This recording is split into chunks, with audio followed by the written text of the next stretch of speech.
제가 지금까지 특세가 끝난 그 다음날 주일이 될 때마다 느끼는 점이 있는데 성도님들이 이제 차분해져 있다는 겁니다.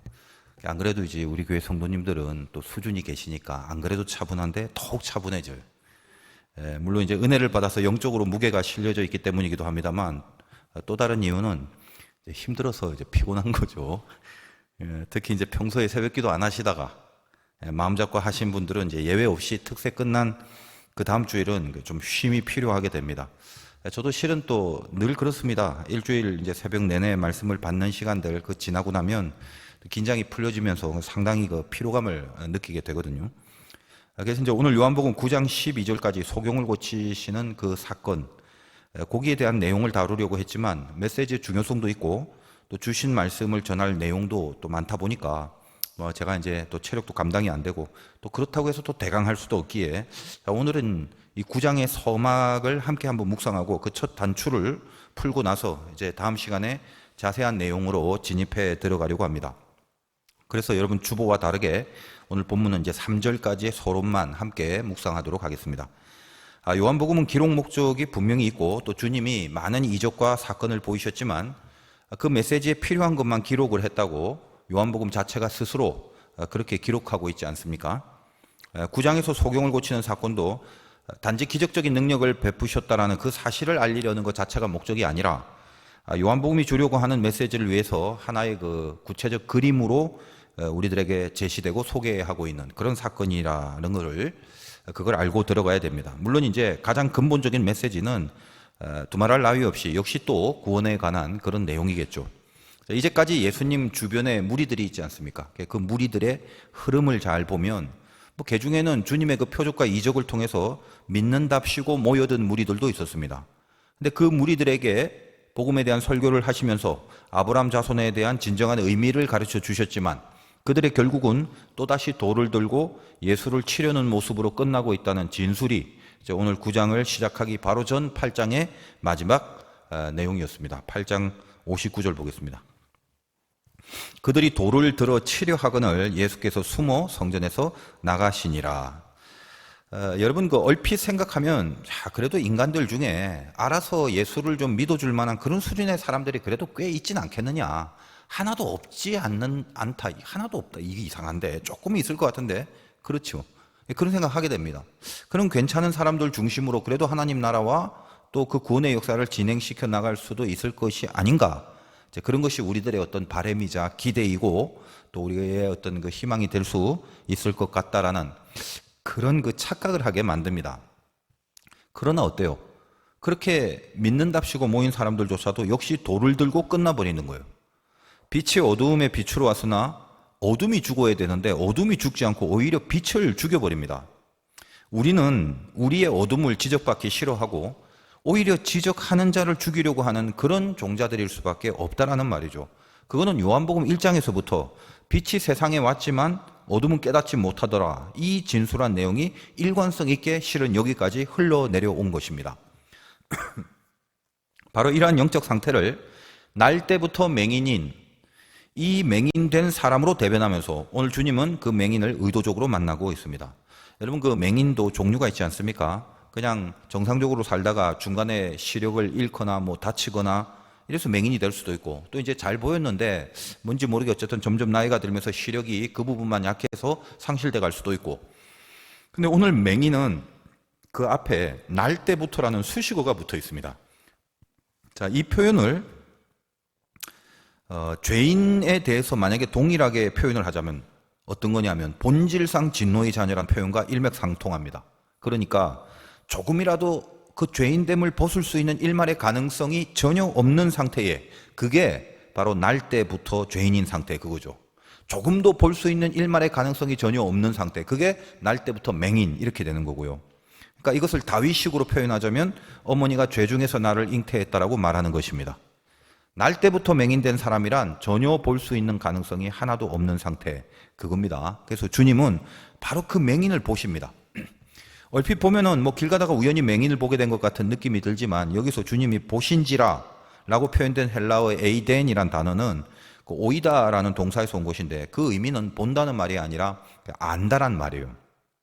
그러니까 이미 이 맹인을 주님께서는 다 알고 있고 다 파악하고 있고 그리고 이 맹인에 대해서 어떤 메시지의 의도를 가지고 이 맹인을 보셨다는 말이에요.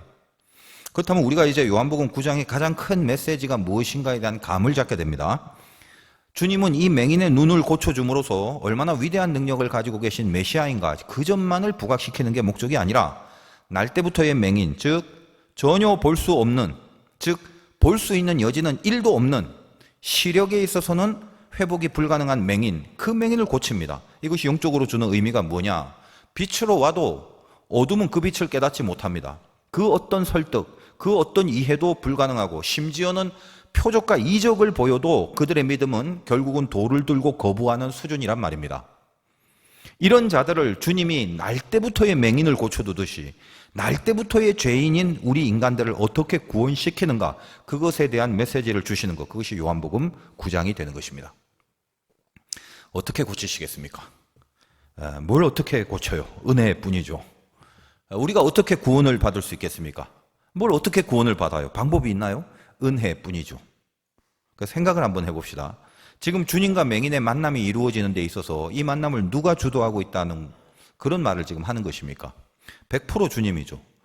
당연히 맹인은 볼 수가 없어요. 아예 볼 수가 없습니다. 아예 날 때부터 맹인이라고 그랬죠. 주님과의 만남이라는 거 생각도 못했고 주님을 볼 수도 없고 본 적도 없고 보이지도 않습니다. 이 만남 자체가 주님께서 의도하지 않으면 이루어질 수 없는 것입니다. 맹인은 주님이 누군지도 모르고 본 적도 없고 내가 눈을 한번 떠봐야겠다라는 의지나 생각도 없이 이제까지 살아왔습니다. 예전에 정상이었다가 중간에서 시력을 잃게 되면 예전에 봤던 것이 뭔지를 알기 때문에 다시 돌아가고 싶은 마음이 있습니다. 근데 날 때부터의 맹인은 아예 본다는 게 뭔지를 모르고 살아온 사람이기 때문에 다시 보고 싶다거나 다시 보는 시력이 회복돼야 된다거나 이런 것에 대한 의지가 없는 거죠. 눈을 뜨게 해달라고 부탁이나 간청을 한 적도 없고 그럴 생각도 없습니다. 아니 그냥 그럴 생각 자체를 할 수가 없는 상태입니다. 바로 우리가 바로 그런 상태에 있다는 것을 말하고 있다는 거예요. 구원에 대한 필요성도 우리는 몰랐습니다. 알고 있는데요. 그건 이제 은혜를 받았기 때문에 우리는 알고 있는 거죠. 애시당초 우리는 구원에 대한 필요성도 없고 내가 구원을 받기 위해서 어떻게 해야 되는지에 대한 궁리도 하지 않았습니다. 만에 하나 어떤 궁리를 했다 치더라도 도무지 구원을 받을 만한 조건이나 방법은 나에게는 없습니다. 그런데 나에게 주님이 다가오시는 거예요. 그럼 다가오시면 다 되느냐? 다가오셨는데 절대 다가오시는 걸로 다가 되지 않죠. 어떻게 했습니까? 주님이 다가오시니까 나는 좀 성가시게 하지 말라고, 나 좀 간섭하지 말고 내버려 두라고 거기서 돌을 들고 있는 겁니다. 혹시 먹고 살 문제를 해결해주고 도와주려면 그런 거야 굳이 방해 안 하겠는데 그런 것도 안 해주면서 그냥 말씀 지키려고 그렇게 말씀 들고 우리를 독촉하려고 오신다면 돌 맞기 전에 가라고 하는 사람들, 그런 수준의 사람들이 저와 여러분이었다는 그런 사실이에요. 지금 이 사건의 고발하고 있는 메시지는 그겁니다. 사실 우리도 다 영적인 맹인, 날 때부터의 맹인에 불과하다는 거예요. 그러면 이제 그런 우리들에게 하나님이 하실 일이 무엇입니까? 돌을 들고 있는 우리들에게 하나님께서 도대체 어떻게 하셔야 됩니까? 아이고 알겠다. 그냥 니들 마음대로 살다가 죽든지 말든지 해라. 혹은 이제 상관 안 할 테니까 알아서들 그래 살아. 아니면 아이고 도무지 가능성이 없구나. 아무리 봐도 가망성이 없어. 내가 지금 니들 다 심판을 해버리는 게 차라리 낫겠다. 그러시는 게 정상일 듯한데 오늘 말씀의 제목이 뭐라고요? 하나님이 하시고자 하는 일 때문에. 하나님이 하시고자 하는 일 때문에. 여러분 이것이 오늘 여러분 가슴 속에 남기를 바라고 일주일 동안 이 말씀에 붙들려 있길 바랍니다. 이 맹인을 두고서 주변에서 진단을 하고 있습니다. 왜 날 때부터 맹인이에요? 이 사람은 자기 잘못이에요? 부모 잘못이에요? 그걸 주님께 묻고 있습니다. 당시 유대인들은 어떤 병적인 부분이라고 생각되는 것을 그 조상의 잘못 때문이라고 여기는 그런 정서가 있었습니다. 지금 이 맹인을 두고 불쌍히 여기며 어떻게 하면 이 맹인을 다시 보게 할까, 다시 살릴까 이런 마음은 없습니다. 여러분 고난 중에 있으면 고난의 원인이 뭔지를 알려고 하죠, 다들. 그런데 고난을 해결하려고 하는 의도로서 알라고 하는 게 아니라 고난받는 이유를 알고 그럴 수밖에 없는 그 정죄의 타당성, 이걸 찾으려고 하는 마음뿐입니다. 그래서 이 맹인이 이렇게 된 게 누구 잘못이냐고 자꾸 묻는 거죠. 예수님이 뭐라고 하십니까? 누구의 죄 때문이 아니다. 하나님이 하시는 일을 나타내고자 함이라. 그리고 이 맹인의 눈을 뜨게 하여 보여주게 만드십니다. 지금 이것이 맹인된 우리에게 임하신 하나님의 말씀의 위력이며 약속이며 운명입니다. 은혜를 입은 우리 모두가 다 이 하나님의 말씀 앞에 지금 서 있습니다. 우린 다 은혜를 입었지 않습니까? 하나님이 하시는 일을 나타내고자 함이라. 은혜 입은 자는 바로 이 약속과 이 말씀이 우리 삶을 이끌어가는 절대적인 하나님의 기준이 됩니다. 초막적 절기를 우리가 쭉 지나면서 제단에 물을 붓는 전통, 그 위에 그렇다면 너희들이 물을 붓고 있는데 진정한 생수가 무엇인지 그걸 예수님께서는 가르쳐줬고, 그 여인의 뜰에 있는 네 기둥의 촛대에 불을 밝히는 전통 위에서 이 세상에 오신 진정한 빛이 무엇인지 이거에 대해서 가르쳐 줬습니다. 바로 그것이 오늘 이제 이어져서 맹인을 고치는 사건을 통해서 제사장들이 그 제단에 부을 물을 길러갔던 바로 그 실로암의 물가로 맹인을 보내시고, 뜰에 촛대에 불을 붙이고 어둠을 밝히는 내용을 이 맹인의 시력을 회복시킴으로 증거하시는 겁니다.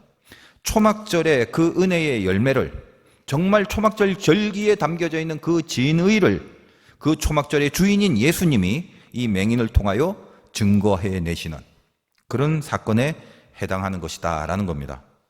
이 맹인은 말씀드렸듯이 예수님에게 눈뜨게 해달라고 한 적이 없습니다. 그러고 싶은 마음도, 그래야 한다는 바람도 없습니다. 그냥 모릅니다.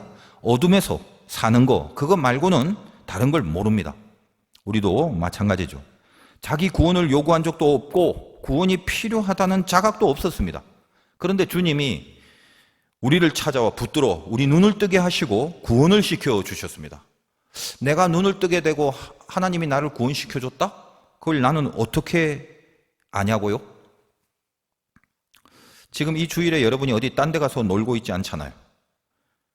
진심으로 이 날은 하나님께 예배드리는 날임을 알고 믿고 행하고 계시는 것, 이 예배의 현장이 가장 중요한, 우리가 예수 앞에 있고 하나님을 믿는다는 것에 대한 증거지 않겠습니까? 여기에 얼마나 진정성이 실려 있는지, 영과 진리의 예배를 갖추고 있는지, 여러분의 그 믿음의 실력은 천차만별입니다. 아직도 온전하지 못하는 경우가 상당합니다만, 이 고침받은 맹인도 동일하다는 거예요. 자기가 눈을 뜨고서도 도대체 예수가 누군지, 자기 눈을 뜨게 해준 그분이 정확하게 누군지, 자기는 왜 고침을 받았는지 모릅니다.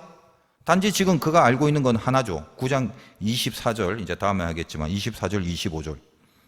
이에 그들이 맹인이었던 사람을 두 번째 불러 이르되 너는 하나님께 영광을 돌리라. 우리는 이 사람이 죄인인 줄 아노라. 맹인을 고쳐진 예수님을 몰아가기 위하여 맹인에게 신문을 하는 거예요. 이 예수, 죄인인 줄 우리가 알고 있는데 너도 얘기해봐. 이 사람 죄인 같지? 그런 거예요.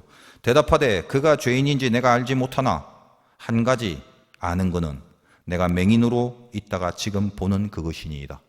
그러니까 이 맹인도 자기를 고쳐준 사람이 뭐 예수님인지 메시아인지 구체적으로 몰라요.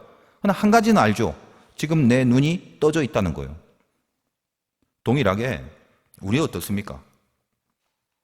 지금 단지 하나만 알고 있는 이 맹인이 이제 다음 시간부터는 본격적으로 다루어 나가겠지만, 나중에 가서 이 맹인이 예수를 믿는 그 고백, 그 완숙된 고백이 나중에 이루어집니다. 이제 그 믿음의 과정을 묵상해 나가게 될 것입니다. 우리도 마찬가지, 지금 동일하게 여기 예배자로 있습니다. 그리고 하나는 알죠. 하나님의 은혜였다는 거, 그건 알고 있습니다. 그 은혜를 입은 자에게 그렇다면 필요한 것이 무엇입니까? 두 가지인데, 담대함과 긴장감 두 가지입니다. 담대하면 긴장이 없어져야 되는데 담대함과 동시에 긴장이 있어야 되는 거고, 긴장을 안 하면 담대해져야 되는데 긴장을 함도 있고 담대함도 있어야 되는 이 두 가지의 영성이 우리에게 필요하다는 거예요. 은혜 입은 자의 담대함, 그리고 은혜 입은 자의 긴장감 두 개입니다.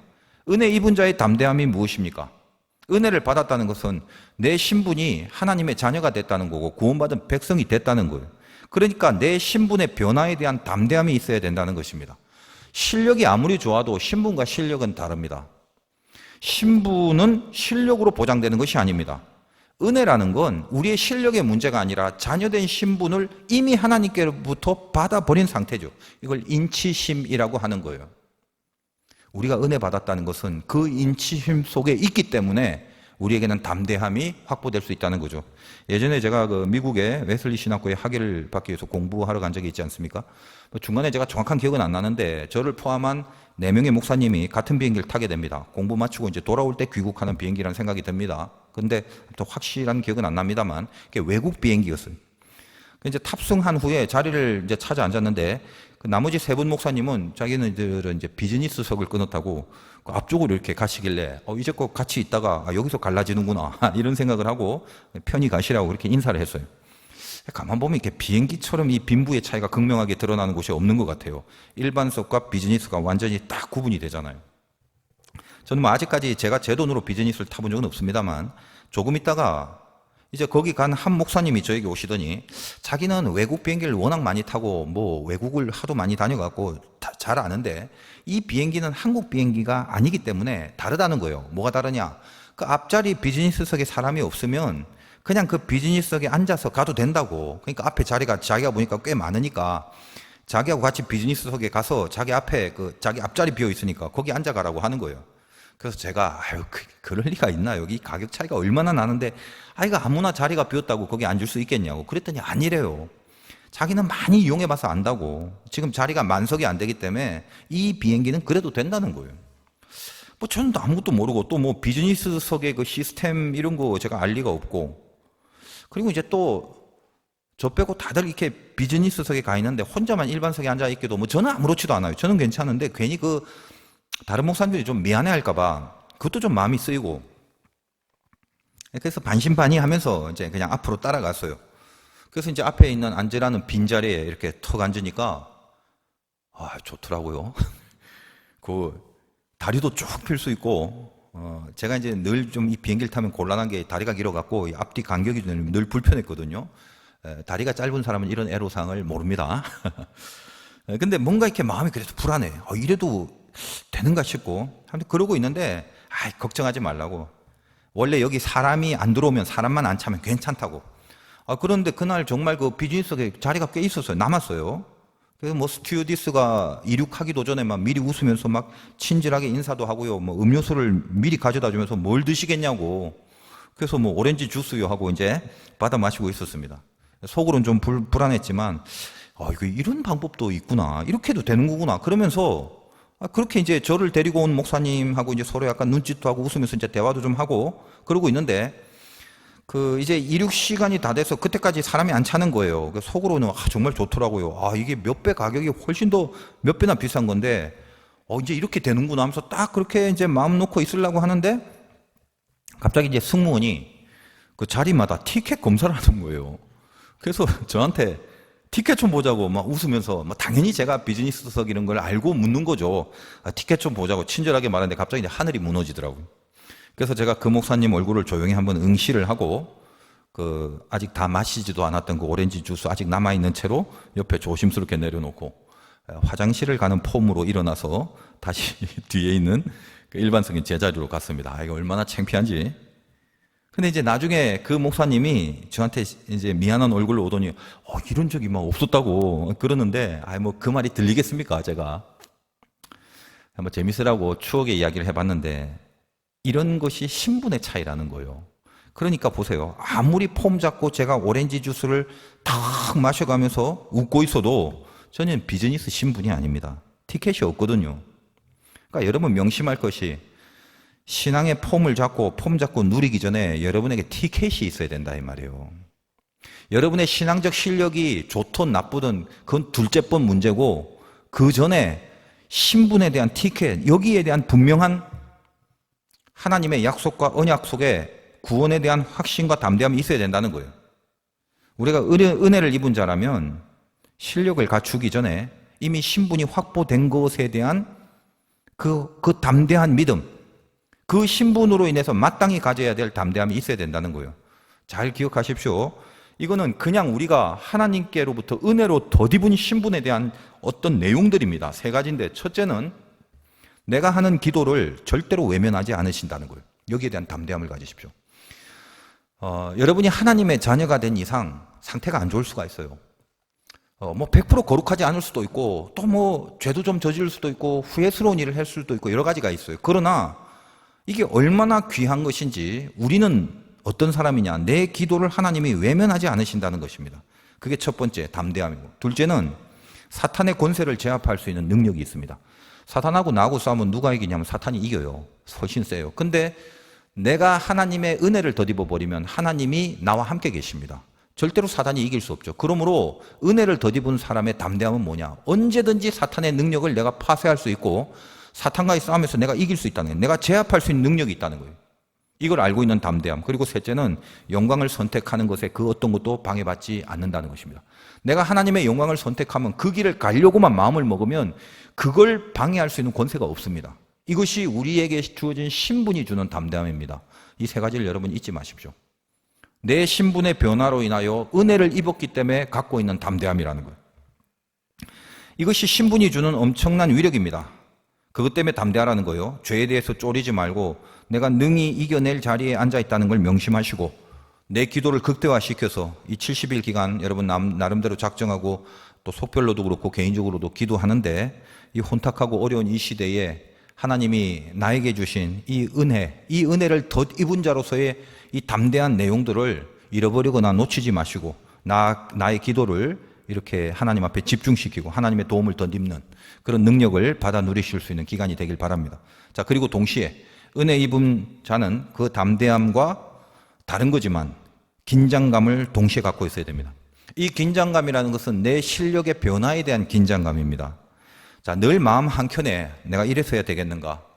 하나님의 은혜를 덧입은 사람인데 이대로 방치할 수 있겠는가? 내가 지금 요 정도로 이렇게 살아서 되겠는가? 늘 스스로에게 그런 거룩한 닥달을 해나가는 믿음의 싸움과 자기를 쳐서 복종시키는 훈련에 대해서 게을르지 않고 늘 그 부분을 긴장하고 있는 모습이 있어야 된다는 것입니다. 이것이 바로 은혜를 덧입은 자의 그 긴장감의 내용입니다. 왜요? 실력의 변화를 위해서 계속적인 긴장이 있어야 된다는 거예요. 자, 맹인으로 따지자면 그냥 흙을 눈에 바르고 이제 다음번에 다루겠습니다만 그렇게 바로 눈이 떠진 것이 아니죠. 실로암으로 보냅니다. 그래서 실로암은 보내심을 받았다는 것인데 실로암을 향해서 보내심을 받았을 때 아직은 잘 안 보이겠죠. 뭐 더듬거리기도 하겠고 뭐 눈에 흙도 묻어 있고 그러더라도 반드시 실로암을 찾아서 그 길을 걸어가야 하는 그 긴장감을 갖고 살아야 된다는 것입니다.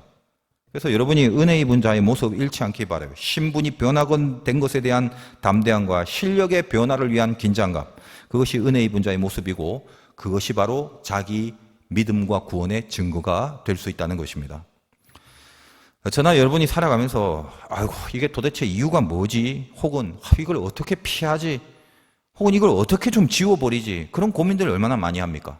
그런데 그런 고민들을 할 때 차칫 은혜의 생각을 못하게 되면요, 결국은 나 외에 다른 사람이나 다른 사건이나 어떤 상황들, 그런 것들에 대한 탓을 하게 돼 있습니다. 그것 때문에, 그 사람 때문에, 그 일 때문에, 그 환경 때문에 늘 그렇게만 간다고요.